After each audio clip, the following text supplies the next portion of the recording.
I'm sure we've all heard of car jiu-jitsu. Well, this is car jiu-jitsu for self-defense. Yeah, is it okay? Can I reach?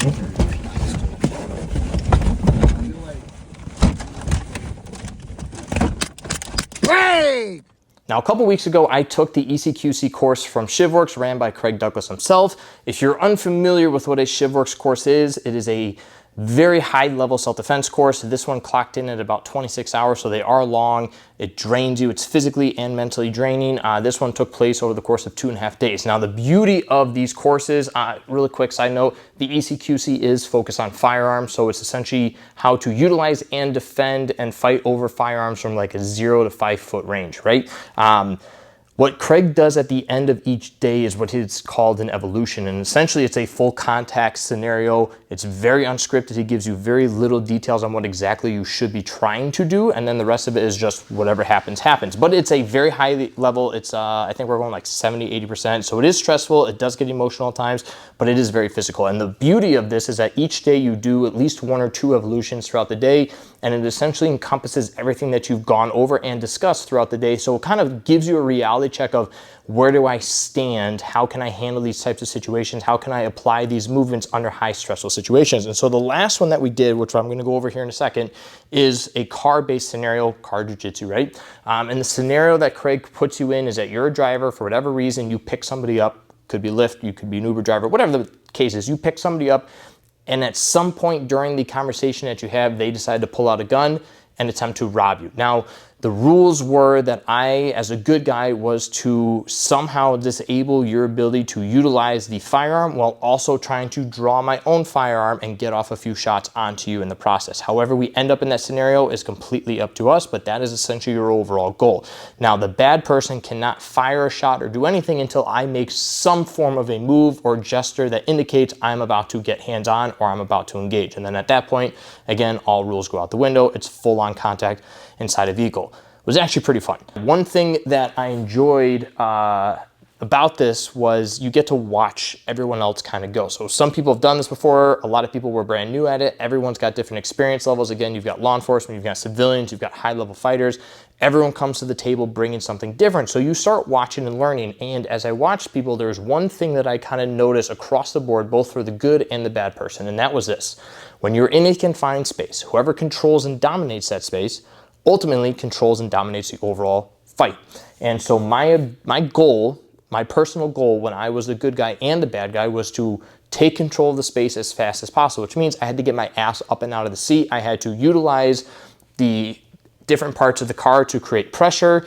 I had to utilize different aspects of the car and my body to get different points of contact to, again, create pressure. And that allowed me to ultimately take control of the good or bad person's firearm while also deploying my own firearm. And again, you learn this from watching people. You learn kind of what to do and what not to do, how to go about doing it. So as we go through this, I'm going to give you my exact like step-by-step thought process as I was going through all this. We're only just going to show me as a good guy, and I'm going to wait. I'll show you the verbal component at the end because I do want to touch upon something with the verbal component, but let's just start with the physical. So right here you have it at like the last couple moments, like little snippets in time before I actually do get hands-on. So I just kind of want to touch upon a couple things. Number one, I'm in the red, just so you understand, right? Combat corner, represent. But my partner here has what we call a battering ram with his arm. Let's just talk about this arm here first. So you notice that this is kind of like an L shape. He's got the elbow pointed right in my direction. He's got his other fist essentially over by his shoulder. Now the purpose of this battering ram essentially is a shield or a guard to prevent me from being able to crash in and close the distance and get hands-on. So it's his way of kind of keeping me at bay, right? So that's one thing to take note. Number two, he has the gun held low and a little bit farther back. Now, when I was the bad guy, I shoved the barrel directly into my partner's face. You give me all your fucking money. No problem, dude. He kind of keeps it a little bit more reserved and keeps it back, with the point being it's going to be more difficult for me to be able to get hands-on because, again, my hands are farther away, my body's farther away. So hopefully his mindset is that as I start reaching, he'll be able to get a few shots off. We'll talk about how I was able to do this successfully once we get to the verbal portion. If we kind of just move it a little bit farther forward, you'll now see right here, I got both hands up, both hands are facing him. Again, he's still got the battering arm, he's still got the pistol far off in the distance a little bit. And now at this point, I'm immediately gonna get hands-on and I stuff the barrel to his hip. And that's my first objective, is to clear myself of the muzzle, of the, you know, the line of fire. And essentially I'm just taking his gun and just driving it down to his hip. So if you look, this is the back of the slide right here, which means that at this moment, the barrel is actually driving straight down into his thigh. Sure, is there a chance that it could go through his leg in a real world situation and nick me? It could. But as we continue to go on, you'll see that I now have the barrel pointed straight down here. I believe that there's another moment where the barrel kind of gets pointed. Yeah, so at this point it's pointed directly right ahead in the dash. So I do a nice job once I get hands-on of just essentially stiff arming the barrel away from me as much as possible. So whether it leads down to his leg, whether it leads to the dashboard, the center console, it doesn't matter. It's not pointed at me. I don't care where it shoots from there.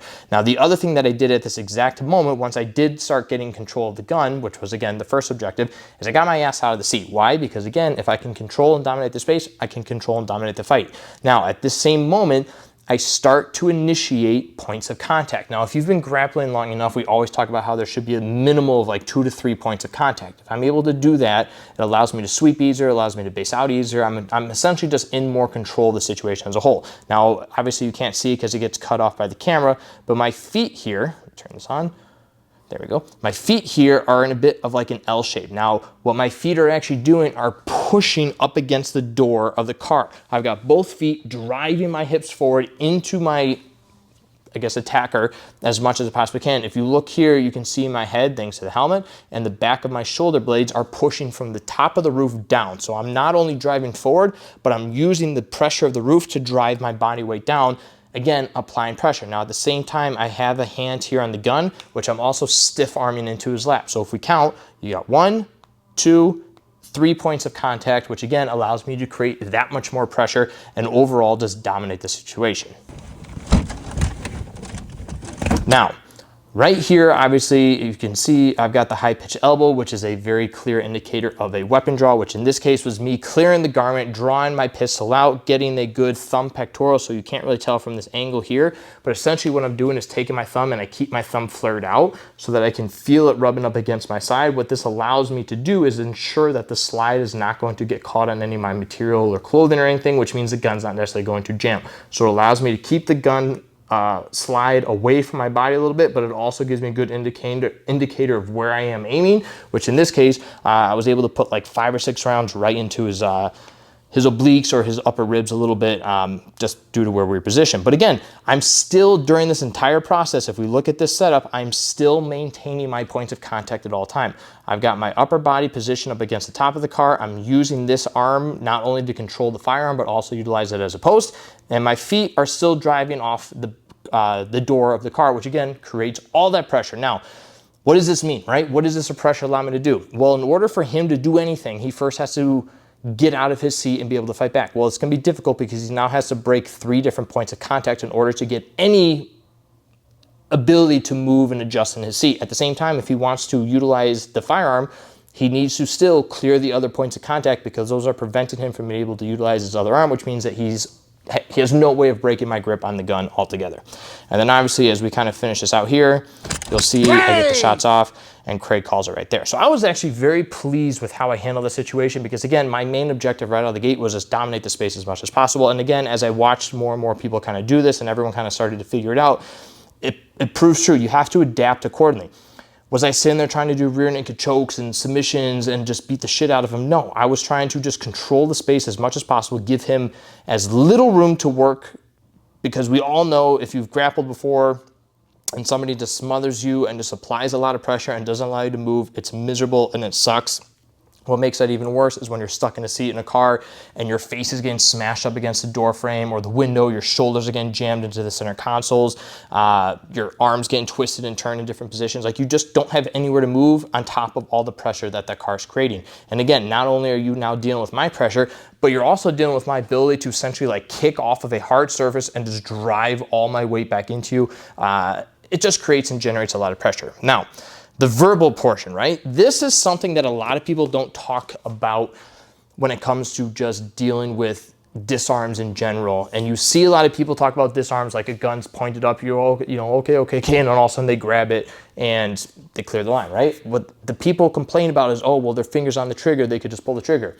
The purpose of verbal usage in self-defense situations is twofold. One, I'm essentially trying to talk my way into the situation. Number two, I'm trying to cause as much fog between your mental awareness of what's going on and your physical ability to actually do actions. In this case, pull the trigger, right? If I can create fog in your ability to, and your motor skills, your mental motor skills and everything, by the time you realize what's going on, you don't have time to pull that trigger. So when it came to getting hands-on with the gun, as you saw at the beginning, my hands were more so on the steering wheel. I knew that I needed to get my hands closer to him, because if I just went from here to here or here to here, he was gonna pull the trigger. So in the video, as I'll show you here in a second, when I asked him, is there anything else that you want? And he goes, well, what else do you have? And I said, there's cash in the glove box. At which point he said, go ahead and get it. And my hands were here, and I said, is it okay? Can I reach for the glove box, right? So now I'm kind of conditioning him subconsciously that my hands are gonna be reaching past him and reaching near the gun. So when I start going that direction, he's not suspecting anything, because I just told him that's what I'm going to do to get the money, right? In reality, I knew exactly the moment he said, sure, I just went as fast as I could. I got hands on and it worked as well. I can give you my wallet. Yep. I'm gonna reach for it slowly. Okay, here you go. Is that it? You need anything else, or What else you got? I got some more cash over here in the glove compartment. If you want some of the cash, I can give you some of the cash. Get it if out. You want? Yeah. Is it okay? Can I reach? So the ability to talk your way into situations and be able to essentially distract them or give them different things to think about. For instance, another circumstance could have been, you know, do you want some cash? Yeah. How much do you want? I got a 5 and a 10. I'm giving him an option. Do you want a $5 bill or a $10 bill? And all of a sudden, his mind's gonna start thinking on two different things. And what is he not thinking about? Pulling the trigger or doing that. So if we're able to interrupt those types of motor skills and just thought process, and you can kind of just throw a little interruption in there, there's a good chance that you can get hands-on and you can deal with the situations a lot faster. So this was my experience with it. This was my thought process going throughout the whole thing. Like I said, at the end of the day, the biggest takeaway that I had from it, when you're fighting in confined spaces, when you don't have the ability to move freely or you're restricted based off your movements, again, whether you're in a car, whether you're on a bus, an airplane, a subway, you're going to have to adapt, but more importantly, you're going to have to learn how to dominate and control the space. And if you can use the space to your advantage and use it to apply pressure or to better position yourself or to restrict your attacker's ability to do things, you're going to find yourself handling those situations a lot better than you thought. That being said, if you have an opportunity to train with Craig and the Shivworks group, I highly recommend it. I cannot recommend these guys enough. Like I said, this was one of the evolutions that we did. There are two others that we will be breaking down. This was simply the car scenario. We've got another one that dealt with multiple attackers, and we had another one that dealt with fighting with a gun on the ground. So stay tuned for those. Otherwise, we'll catch you next time. Go train, stay safe.